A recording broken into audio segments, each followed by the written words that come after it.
はい、皆さんこんにちは。今日は論理読解表現第2回目ということで、今後講座の中で使っていく文法用語について説明していきたいと思います。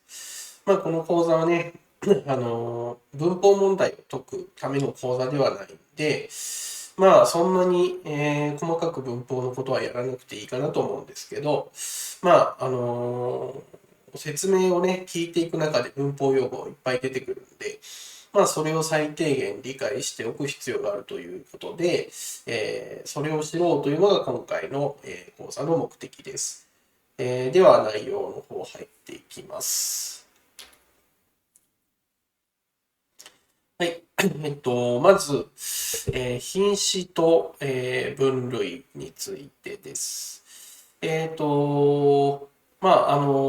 単語にはね、いろいろ種類があって、品詞という名前がついています。で、それが、ここにある、10個のものですね。これが品詞です。上の方からちょっと順番に説明していきます。まず、ここに自立語、付属語ってありますけど、これは、その単独で意味がわかる言葉が自立語で、意味がわからない言葉が付属語です。で、さらにこの自立語は、ここにある8つの種類に、分かれていって、付属語はまたこれも2つに分かれていきます。で、この8つの品詞のうち、さらにですね、さらに、この自立語の8つの自立語も、もうちょっと細かい分類が、あります。でそれがね、この活用の有無で、分類する見方です。で活用っていうのは、その語尾が変化することです。例えば、走るっていう言葉ありますけど、それがないに続くと、走らないになったりとか、それが手に続くと走ってになったりとか、こんな風にその後に続く言葉によって、語尾が変わる。こういうのを、活用というんですけど、その活用のあるものとないものに、分けることができます。はい、でまず活用があるのが、自立語の方はこの3つで、活用がないのはその残りの、ここです。はい。で、付属語の方は活用があるのが助動詞のみ、活用がないのは、助詞のみです。はい。で、この活用のある自立語の方は単独で述語になることができます。で、これを、この3つをまとめて要件というふうにも言います。裏を返せば、この述語になることができるのはこの3つだけとも言えるわけです。はい。で、次がですね、この名詞なんですけど、名詞は、単独で主語になることができる唯一の品詞です。で、主語になることができる言葉ということで、これにも体言という名前がついています。体言は名詞しかありません。はい。はい。で、じゃあ、このそれぞれのね、品詞を、具体例を交えながら、軽く説明していきたいと思います。まず動詞ですね。動詞は、割と馴染みがあるんじゃないかなと思いますけど、走るとか飛ぶとか、動作を表すものだったりとか、あるみたいに存在を表すものがあります。形容詞が、これは、名詞を修飾したり、述語になったり、時には、動詞を修飾することもあります。こういうね、いろんな働きをするのが、この形容詞です。ね。まあ、英語の形容詞とちょっと違うのが、この名詞以外のものを修飾する場合があるよというところですね。まあ、メインは名詞なんですけど、例えば速く走るみたいに、動詞を修飾するような、時もあります。で、まあ、この美しいみたいに、このいで終わるやつが、これが、言い切りの形がいで終わるやつが、これが形容詞に当たります。はい。で、次が形容動詞ですね。これも、用言を修飾したり、名詞を修飾したり、述語になったりすることができるものです。こちらは、形容詞とはちょっと違って、言い切りの形が静かだみたいに、だで終わるやつ。これが、形容動詞に当たります。はい。で次が、名詞です。まあ、名詞は、まあ、そんなに説明はいらないかなと思いますけど、物の名前を表すのは名詞です。名詞だけが単独で主語になることができます。はい、次が、副詞。副詞は、こちらは用言のみを、修飾、できる。活用のないものが、これ副詞というふうに、呼ばれています。まあ、例えば、とてもとか、ゆっくりとかね、こういうのが副詞に当たります。で次が、連帯詞です。連帯詞っていうのは、これは、さっき形容詞がいろんなものを修飾しますよって言ったけど、この連帯詞が修飾できるのは、これ名詞だけです。名詞のみ修飾することができる。例えば、このとか、小さい、大きい、おかしい。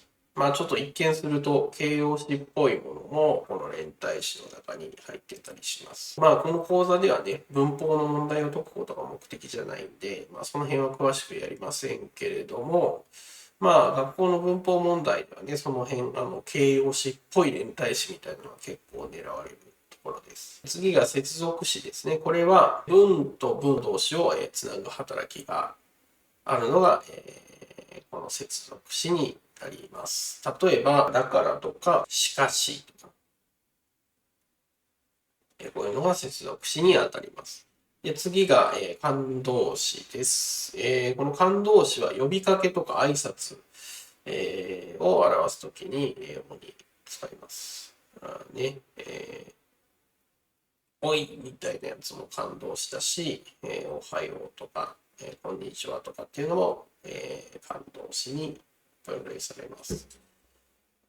で、次が付属語です。付属語は、助動詞と助詞があります。付属語で、活用があるのは助動詞、活用がないのが助詞になります。まあ、文法の問題だったりするとね、この活用のありなしが結構キーポイントにもなったりします。はい。まあ、この講座では、この単語を分類するとか区別するっていうところは、まあそこまで、求めません。まあ、ただ、それぞれの、品詞の働きだったり、どれがどれを修飾できるみたいなところは、ちょっと覚えてほしいところかなと思います。はい、次は、文節です。文節っていうと、学校ではそれ以上分割できない意味の最小限のまとまりとか、根を入れても違和感がない一番小さいところまで分けられるものみたいな風に教わったりすると思うんですけど、まあちょっとここでは、正確に教えます。文節というのは自立語一つと付属語0個以上を一単位とするもの、まとまりのことです。まあ自立語っていうのは必ず文節に1個だけあって、付属語はあったりなかったり、ある時はもう2個も3個もあったりっていうのも、普通にあります。とにかく文節には自立語1個、付属語はあったりなかったり。この自立語を中心としたまとまりが、文節です。はい。じゃあ早速ですが、この文をちょっと文節に分けてもらいましょう。30秒待ちますので、分けてみてください。はい、どうぞ。はい、どうですか？分けられましたかね。このさというのは、これが自立語になります。このというのが、これが連体詞なんで、これも自立語になります。で、この文も、自立語です。で、このおは助詞で、付属語なので、これを、自立語を1個ずつ含むように分けると、こういう区切りになります。これが文節です。はい。で次の文ね、これは、まず文節が名詞で自立語、2が助詞で付属語、この分ける、これが、動詞で自立語、手が助詞で付属語。でね、まあ、この辺が難しいところかなと思うんですけど、このまず、もらうが動詞で自立語、このうが意思を表す助動詞で、付属語。で、このじゃないが、これが、ではというのが続まったものなんで、このでとは、これも付属語で、最後、このないが、形容詞。まあ、細かく言うと補助形容詞なんですけど、形容詞という分類になるので、これも自立語。ということで、これを自立語を1個ずつ含むように分けると、こうなります。はい。まあ、この辺がちょっとね、難しかったかなと思うんですけど、まあ、これ正解できてたら結構な上級者です。次、このこうが、これが副詞で自立語。この言うは動詞で自立語。のは、助詞なので付属語はもう付属語。難しいが形容詞で自立語。とが助詞で、付属語。で、思うが動詞で自立語。で、よが助動詞で、付属語となるので、これを、文節に分けていくと、このようになります。まあね、なかなか全部正解したっていう人はなかなかいないと思いますけど、まあ、文節っていうのは、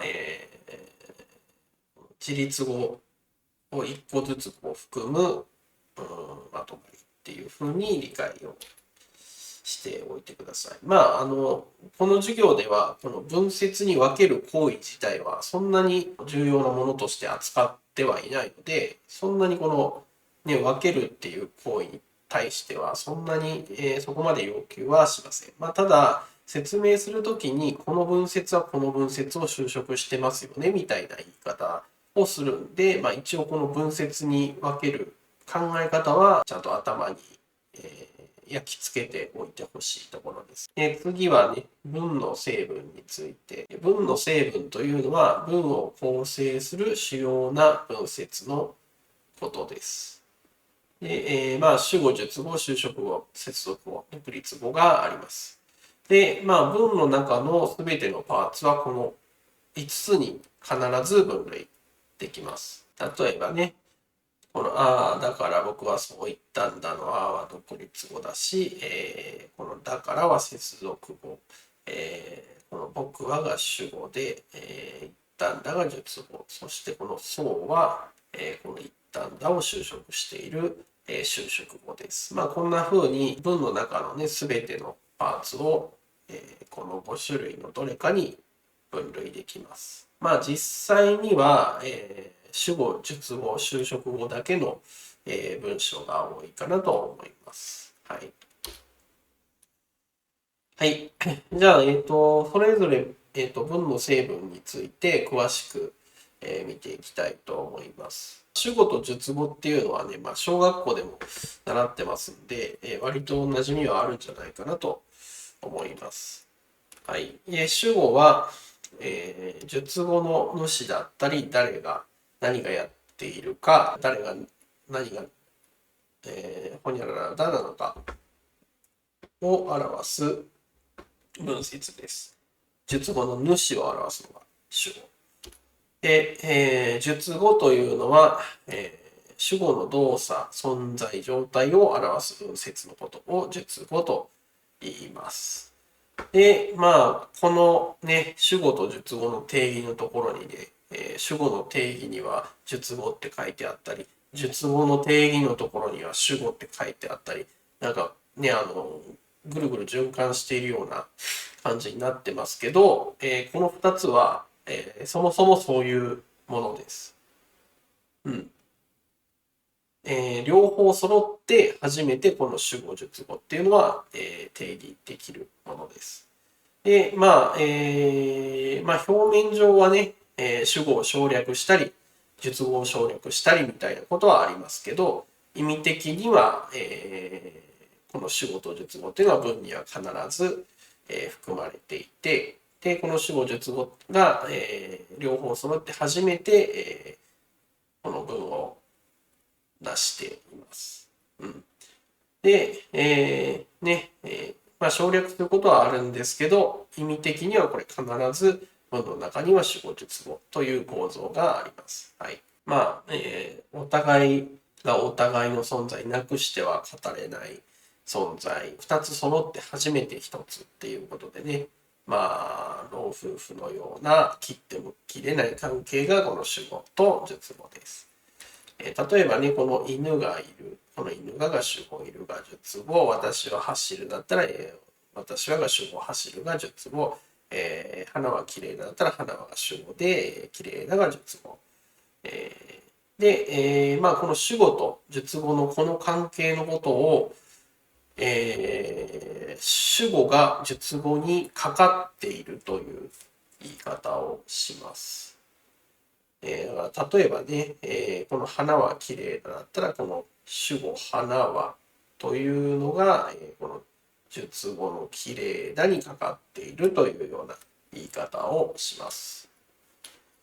でまあ、このかかってるっていうね、言い方、今後説明でガンガン出てくるんで、とりあえず意味は理解をしておいてほしいなと思います。はい。次はね、就職後と非就職後です。この就職後と、非就職後っていうのが、ちょっとだけややこしいんで、ちょっとよく注意して、聞いてもらいたいと思います。この就職後っていう時は、これは文の成分のことを言っている場合もあるし、そうじゃない場合もあります。で、非就職後っていうのは文の成分ではありません。うん。まあちょっとややこしいですけどね、ちょっと、説明していきますね。まずね、一つの、まあ、広い意味でのこの就職後というのは、まあ、連帯就職後とか連用就職後みたいに言ったりすることもありますけど、動作や人、物など様々な言葉にかかって、詳しくする。まあ、この詳しくすることを就職すると言いますけど、こういう働きをしている文節全般を、就職後と言います。それと対になるのがこの非就職後という言葉で、これは就職される文節のことを非就職後と言います。でね、この意味での就職後、非就職後っていうのは、互いの関係を言う意味で使っているもので、これは文の成分のことではないです。だから、例えばこの言葉を就職してるけど、これは文の成分としての就職後じゃないっていうことがあります。まあ、後々に文例使って説明していきます。美しい花。これは、花を美しいが就職しているので、美しいが就職後、花が非就職後。早く走る。早くが就職後、走るが非就職後。とても遅く。とてもが就職後、遅くが非就職後。まあ、こんな風に、詳しくしたりされたりっていうのを、就職後、非就職後と言います。で、次が、これが文の成分としての、就職後。も、全く同じ言い方をしていることもあるので、ちょっとややこしいですけど、この文の成分としての修飾語というのは、主語または述語にかかって、修飾する文節のことを修飾語と言います。だからこの、こっちの修飾語の方がね、ちょっと狭い意味です。この主語または述語を修飾しているものでなければ、この文の成分としての修飾語ではないということになります。ややこしいですけどね、そのうち、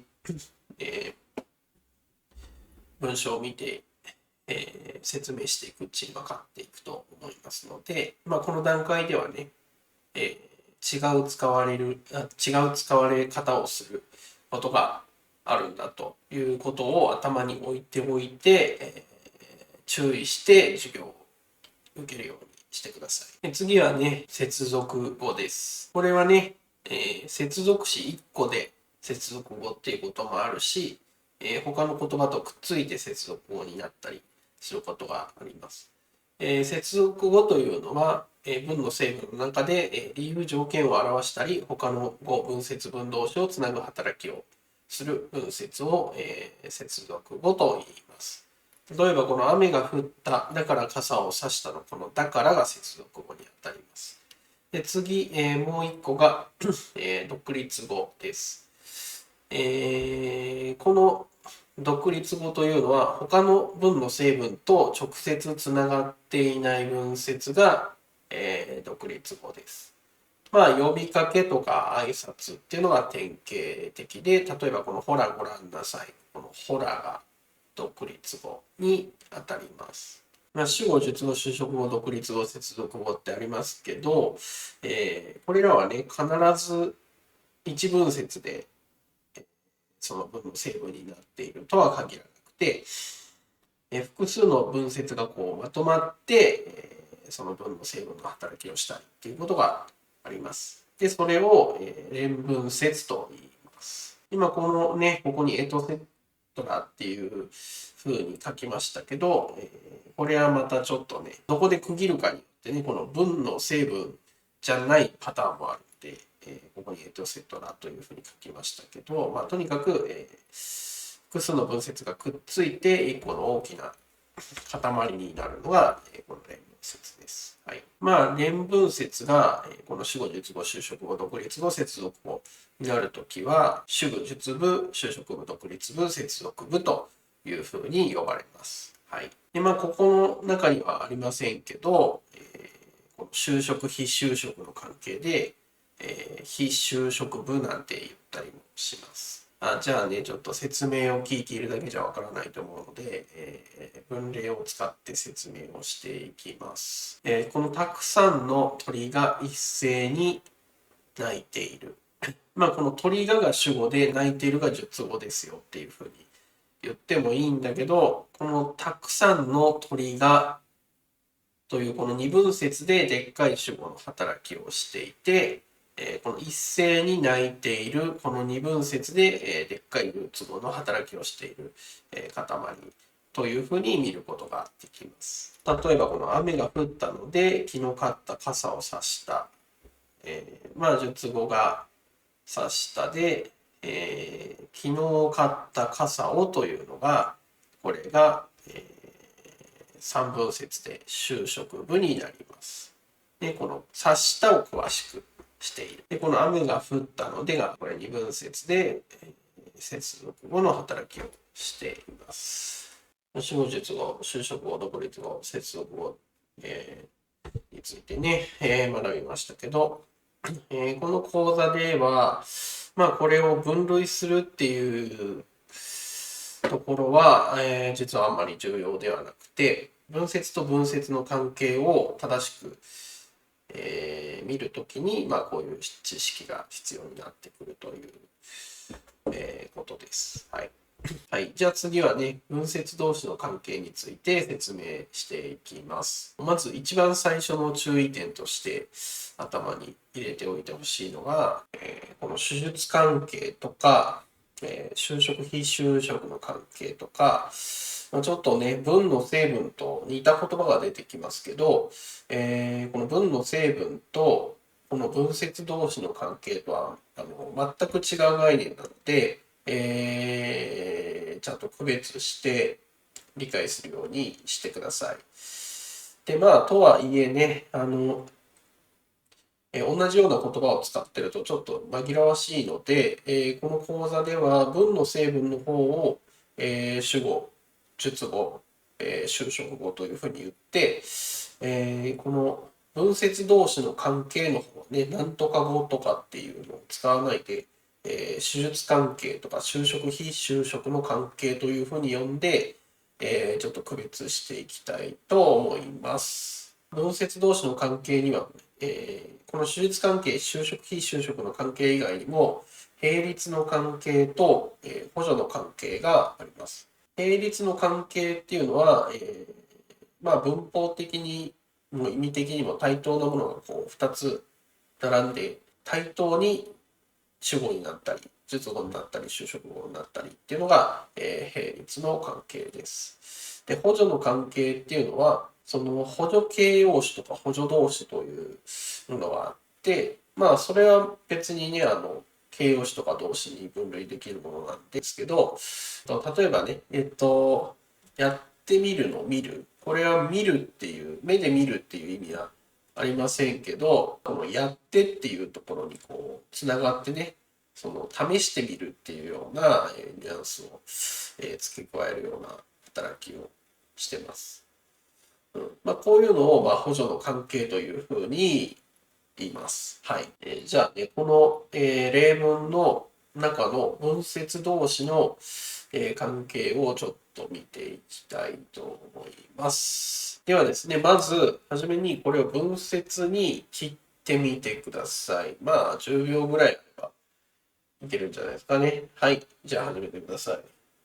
はい、できましたか？じゃあ、文節に切っていきますね。彼は、私は、昨日買った本を借りたですね。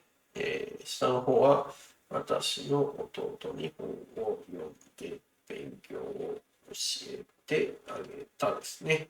はい。で、じゃあこの文節がね、それぞれどういうふうにつながっているのかというのを、見ていきたいと思います。まずはね、この彼は私が昨日買った本を借りたの方から。お約束通り、まず述語を探します。述語は、借りた。ちょっと位置ずれてるけど気にしないでくださいね。はい。で、その借りたに対する主語が、彼はということで、この彼はが主語で、借りたが、述語なんですけど、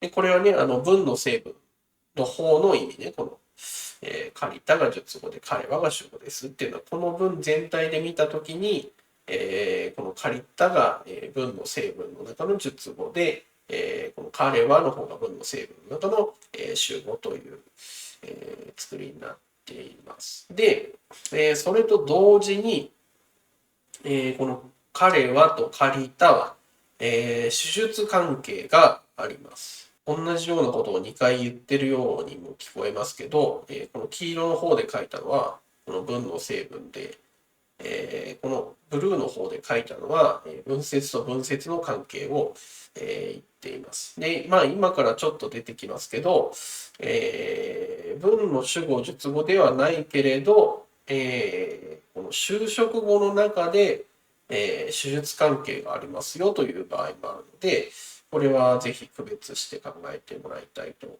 ます。たまたまここは、主語、述語であると同時に、手術関係があるっていうことで、たまたまここは重なっているだけなんで、分けて理解して、ください。はい。で、じゃあこのね、彼はが主語で、借りたが述語ということで、じゃあこの残った部分は、何かというと、修飾部となります。